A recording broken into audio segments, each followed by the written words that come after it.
बिस्मिल्लाहिर्रहमानिर्रहीम, अस्सलामुअलैकुम। मैं हूं अब्दुर्रहमान और आप देख रहे हैं लेक्चर सीरीज़। तो स्टूडेंट्स, उम्मीद करता हूं कि आप सब लोग खैरियत से होंगे। आज के इस वीडियो लेक्चर में हम गैस लॉ को स्टडी करेंगे। गैस लॉ में सबसे जो है इम्पोर्टेंट हैसियत रखने वाला लॉ जो है आज हम इसको स्टडी करेंगे, जिसका नाम बॉयल्स लॉ है।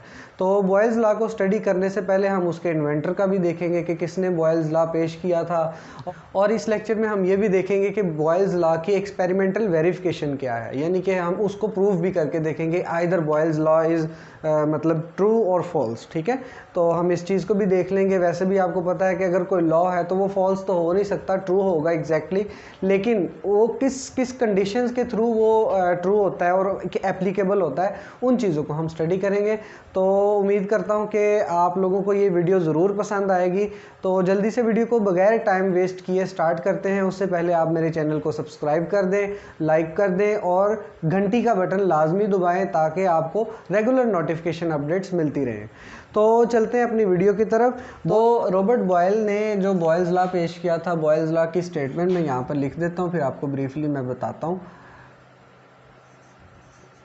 Volume of a given mass of gas is inversely proportional to the pressure applied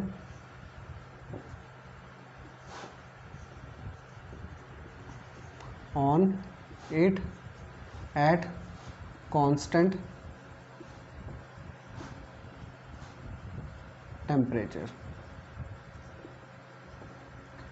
तो स्टूडेंट्स, ये ज़रा सबसे जो है ना समझने वाली बात यहाँ पर, volume of a given mass of gas is inversely proportional to the pressure applied on it, यानी कि आप जिस भी गैस को अंडर कंसिडरेशन ले रहे हैं उस गैस का जो वॉल्यूम है आप अपनी मर्ज़ी से चेंज कर सकते हैं by applying pressure on it. यानी आप गैस के ऊपर प्रेशर अप्लाई करेंगे तो उसका इफ़ेक्ट उसके प्रेशर के इंक्रीज़ होने की वजह से उसके वॉल्यूम पर आएगा। ठीक है, आप अगर वॉल्यूम बढ़ा देते हैं तो उसका प्रेशर क्या हो जाएगा, डिक्रीज़ हो जाएगा। वो कैसे डिक्रीज़ होगा वो मैं आपको बताता हूँ। जो एक्सप्रेशन उसने हमें दिया है, volume is inversely proportional to pressure, यानी कि आप अगर वॉल्यूम को इंक्रीज़ करते हैं, अगर आप वॉल्यूम को बढ़ाते हैं तो आपके पास प्रेशर क्या हो जाएगा, कम हो जाएगा। ठीक है, और साइमल्टेनियसली अगर आप दूसरी तरफ अगर देखें, ऑन दी अदर हैंड, अगर आप वॉल्यूम को कम करना चाहते हैं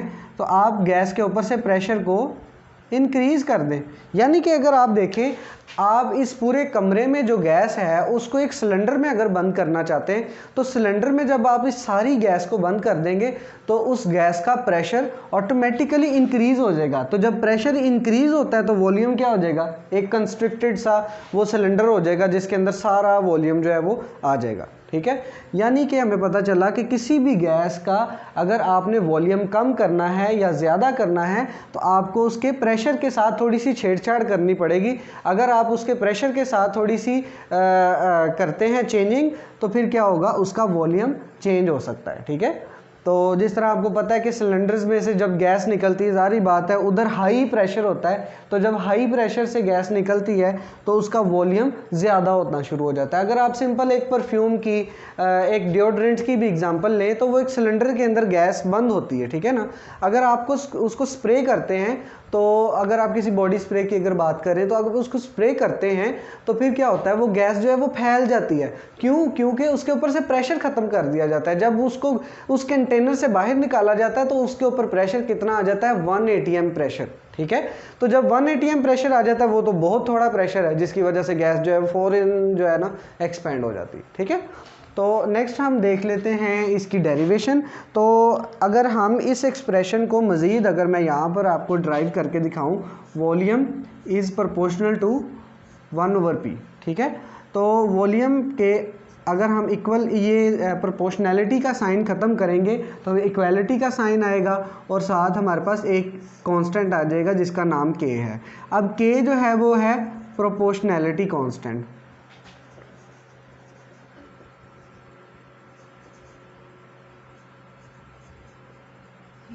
ठीक है। तो K हमारे पास एक प्रोपोर्शनैलिटी कांस्टेंट है। K जो है अगर इसकी वैल्यू अगर हम निकालना चाहें तो K की वैल्यू किस तरह निकलेगी, K इज़ इक्वल टू, ये P इधर डिवाइड हो रहा है तो उधर जाके मल्टीप्लाई हो जाएगा, तो VP या फिर PV is equal to K। ठीक है, तो ये हमारे पास जो है वो फाइनल एक्सप्रेशन जो है वो ड्राइव हो गया। अब अगर हमारे पास कंसिडरेशन में, या हम जो जिस चीज़ को कंसिडर कर रहे हैं, जिन गैसेस को अंडर कंसिडरेशन लेकर आ रहे हैं, अगर हमारे पास एक से ज़्यादा गैसेस हैं तो उनको हम कैसे स्टडी करेंगे, उनके ऊपर जो प्रेशर को इंक्रीज़ करने से जो वॉल्यूम में चेंजेस आ रहे हैं, उनके वॉल्यूमेटिक चेंज को हम किस तरह स्टडी करेंगे, वो भी इसी इक्वेशन से करेंगे, लेकिन इस इक्वेशन में थोड़ी सी चेंजिंग आ जाएगी। तो अगर एक से ज़्यादा हमारे पास गैसेस हैं तो हम क्या करेंगे, अगर गैस G1 है उसको मैं कंसिडर करता हूँ ये O2 है, ठीक है, तो उसका प्रेशर क्या होगा P1, वॉल्यूम क्या होगा V1 is equal to K is the constant. Next one देखें, G2 अगर गैस हो, मिसाल के तौर पे कार्बन डाइऑक्साइड है या कोई भी और गैस है, आप कोई भी ले सकते हैं, तो उसका प्रेशर क्या होगा P2, वॉल्यूम उसका क्या होगा V2 और इज इक्वल टू K। ठीक है, तीसरी गैस ले रहे हैं उसी तरह, उसका P3 V3 is equal to K। ठीक है, तो अब हम इसकी जो है वो एक्सपेरिमेंटल वेरिफिकेशन देख लेते हैं कि किस तरह से आप बॉयल्स लॉ को अप्लाई कर सकते हैं on cylinder at constant temperature. अब ये कांस्टेंट टेम्परेचर की ज़रा टर्मिनोलॉजी को समझने की थोड़ी सी ज़रूरत है। Constant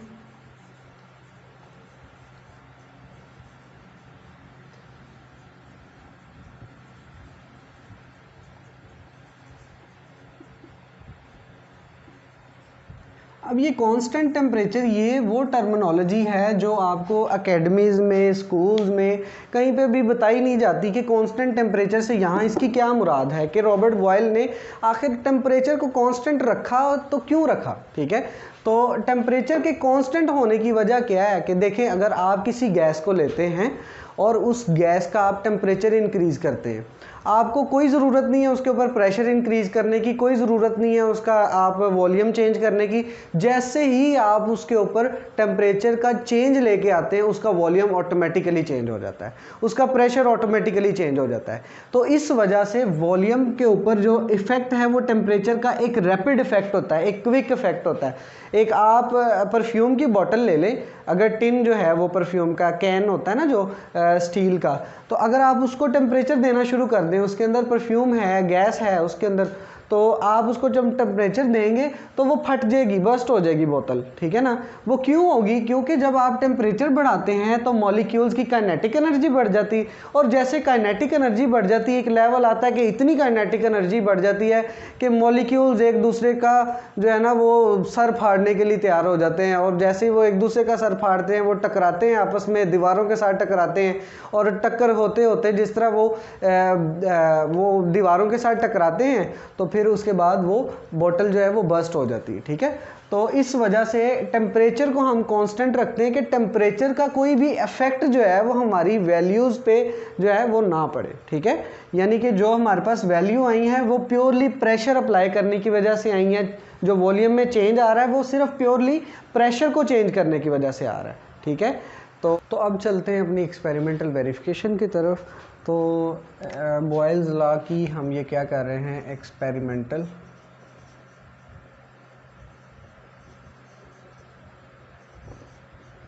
verification. अच्छा, मैंने पिछली स्टेज में आपको बताया था कि P1 V1 is equal to K। ठीक है, तो P1 V1 is equal to K हमारे पास होता है, और अगर हम ये गैस 1 करते हैं तो इसका प्रेशर क्या होगा P1 2 atm। ठीक है, तो अगर मैं इस K की जगह यहाँ पर P की वैल्यू लिख दूँ तो ये 2 atm आ जाएगा। ठीक है, मल्टीप्लाई बाय वॉल्यूम V1, तो वॉल्यूम V1 क्या है 1 डेसीमीटर क्यूब, 1 dm क्यूब। ठीक है, ये जो भी आता है इसको हम देखते हैं। अब सेकंड गैस हमारे पास, सेकंड सिलेंडर क्या है P2 V2 is equal to, अब इसकी प्रेशर की वैल्यू है 4 atm मल्टीप्लाइज बाय वॉल्यूम 2, तो वॉल्यूम 2 क्या है 0.5 decimetre cube, that is equal to how much, हम बाद में देखते हैं इस चीज़ को।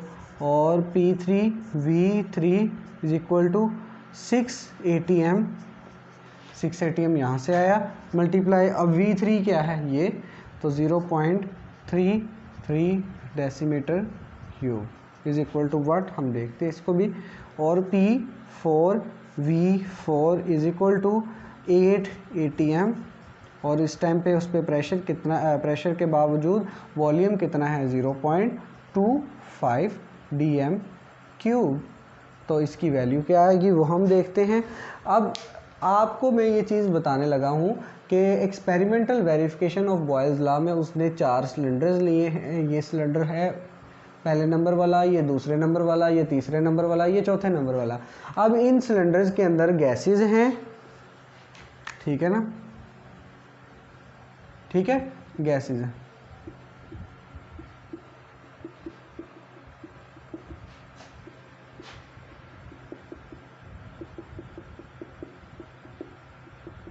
ये गैस के मॉलिक्यूल्स मैंने बना दिए।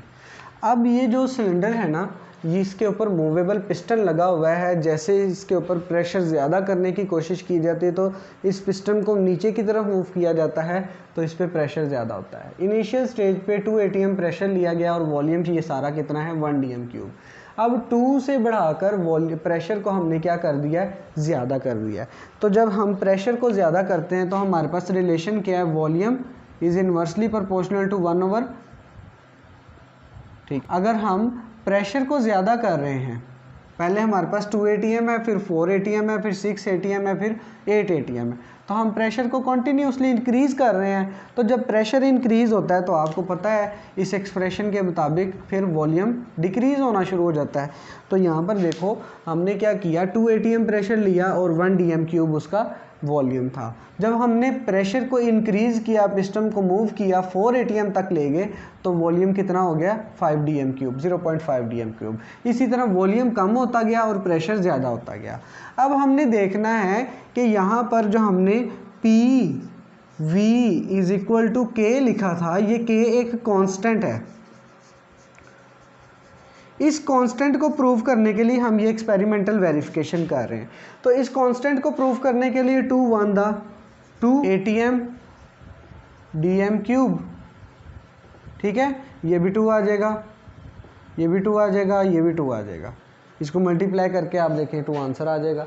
तो हमारे पास ये चीज़ वेरीफाई होगी कि रॉबर्ट बॉयल्स ने जो लॉ पेश किया था उसकी एक्सपेरिमेंटल वेरिफिकेशन में हमने इन सिलेंडर्स पे प्रेशर अप्लाई करके देखा, लेकिन कांस्टेंट क्या चीज़ थी हमारे पास, जो इसका टेम्परेचर था, टेम्परेचर को हमने क्या रखा, कांस्टेंट रखा, ठीक है। तो ये था हमारा आज का कॉन्सेप्ट कि टेम्परेचर को कांस्टेंट रखने के बावजूद इन जो दो चीज़ों का प्रोडक्ट है, प्रेशर और वॉल्यूम का जो प्रोडक्ट है, वो एक कांस्टेंट वैल्यू के इक्वल है। अब जहाँ पर भी आप चले जाएंगे, जब आप प्रेशर और वॉल्यूम को मल्टीप्लाई करेंगे तो आपके पास डिफरेंट स्टेजेस पे सेम वैल्यूज़ का मतलब आंसर आपको निकलेगा, आपको नज़र आएगा सेम जो है ना वो। देखिए यहाँ पर भी 2 आ रहा है, यहाँ पर भी 2 आ रहा है, यहाँ पर भी आएगा, यहाँ पर भी आएगा, ठीक है। तो ये था हमारे पास आज का टॉपिक। उम्मीद करता हूँ कि आपको समझ आई होगी इंशाल्लाह। आपको अगर इसमें कोई प्रॉब्लम है तो आप हमें कमेंट बॉक्स में बता सकते हैं। नेक्स्ट मैं आपसे फिर एक रिक्वेस्ट करूँगा कि हमारी बहुत मेहनत होती है इन वीडियोज़ के पीछे, आप हमारे इन वीडियोज़ को लाइक किया करें, इनको प्रमोट किया करें ताकि हमारी हौसला अफजाई हो सकती है। तो नेक्स्ट वीडियो तक के लिए इंशाल्लाह फिर मिलते हैं। अल्लाह हाफिज़।